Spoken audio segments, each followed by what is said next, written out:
So we've tried to, wherever possible, involve First Nations people in the management of the property, and in particular with regard to controlling African grasses, introduced cattle grasses. Once we've stopped the seeding cycle of those African grasses, then there's every likelihood that native species will bounce out of the ground. That should hopefully assist with the regeneration, the natural regeneration of forest in the back half of the property where we're trialling. Nanyo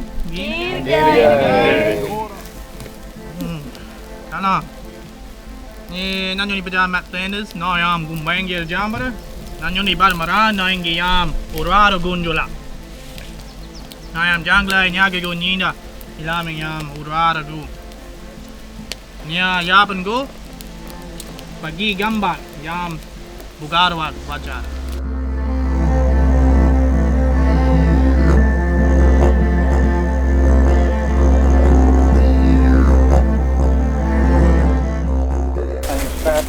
Very significant.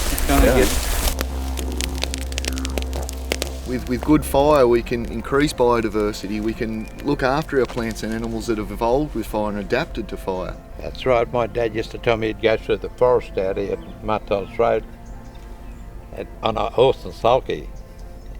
And I said, Dad, how did you get to the river? Look at the shrubs. He said there was no shrub. There was grass growing amongst these big trees right to the riverbank. Beautiful. So we want to look at our soils. Like the way we burn, soils are really important. You know, you start at the ground.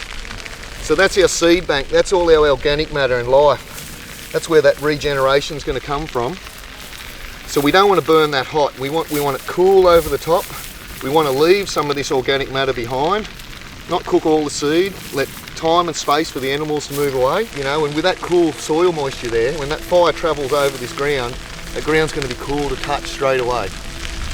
This was textbook, you know, it was done perfectly, it was carried out perfectly, and that's, you know, real credit to the traditional knowledge holders here today. Look, it's that connection.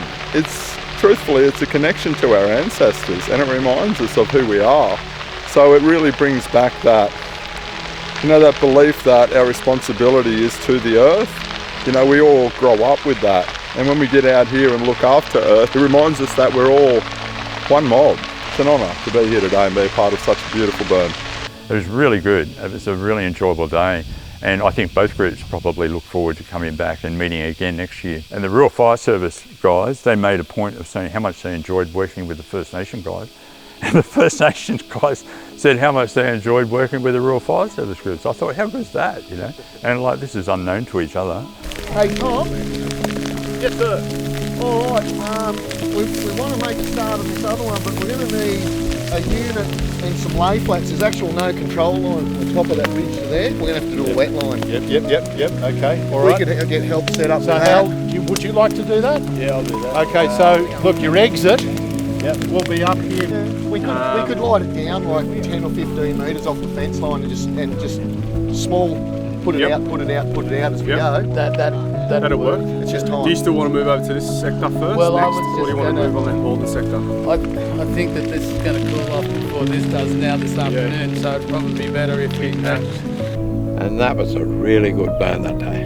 Absolutely, went well. And I noticed too when the RFS were all there, they were a little bit, you know, where's our role in this? They didn't really know, and they were sitting back at the trucks, and it was like, come and be involved, you're here too. And as soon as they got that invite to partake with us, it was forming relationships, good yarn, storytelling. I've been involved with firefighting since 1983, worked on most of the big fires.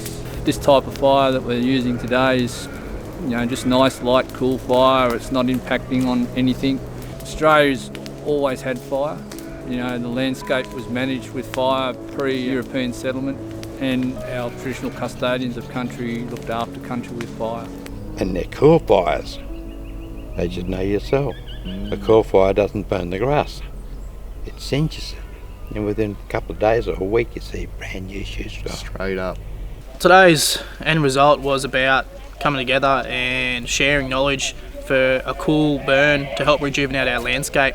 At the moment, this area was just all old paddock grasslands, and we want to revitalise this back into the old rainforest that it once was.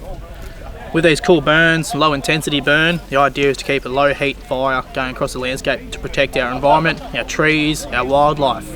And this little nest here is from a grass warbler. It's a great example. Fire has gone straight over the top of it, burnt ground all the way around at a low intensity heat. This is perfect in condition, intact, with a small singe on top where there was just a bit of dead grass. The nest itself is still wet, and it's a great example of why we do those cool burns. The bird itself has had a chance to escape, but it's probably not going to come back for this area for a couple of weeks or so yet. So we're not there fighting fires, we're working with fire, we're using it as a tool on the landscape. That's right. You know, and how empowering when you can walk with fire without fear of that fire. You know, we can be comfortable and yarn and make observations. Kids there, walking around with us. We had everybody. For me as an elder, right down to kids. As an Aboriginal corporation, we've already got a fire truck. Back up, just to please the other side of the fence. Yeah, not that we plan to start it, No, but you know. no, but we can put him up there and take photos of him while we burn down here without the truck. Fill him up with water, he might need a drink. Absolutely.